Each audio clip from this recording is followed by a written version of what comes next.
Баршаңызға сәлем достар, менің каналыма қош келдіңіздер. Бүгін өте дәмді қытырлақ болып шығатын, жасалу жолы өте оңай, құрамын 3 ғана заттан жасалатын чак-чактың рецептісімен бөлісетін боламын.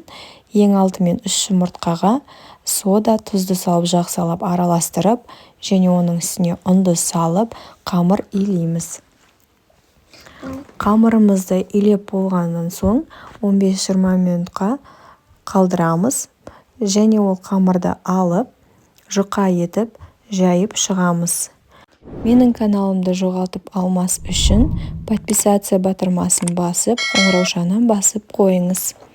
Қамырымызды жұқа етіп жайғаннан соң, видеодағыдай етіп, қамырды істеп шығамыз, және оны осылай бөліктерге бөлеміз.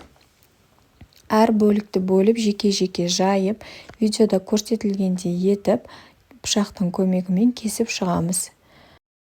Дайын болған қамырды қызып тұрған майға салып, екі бетін жақсылап қуырып аламыз. Бізде осылай қызарып, пісіп шығады, және оларды сүзіп алғаннан соң, қалауларыңыз бойынша сгущенка немесе әсел қоссаңыздар болады. Мен бұл жерде әсел қостым.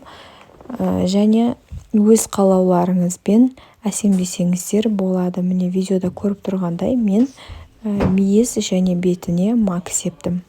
Мінекей біздің чак-чак дайын болды. Қонақтарыңызға ұсынсаңыздар болады. Баршаңызға ас болсын.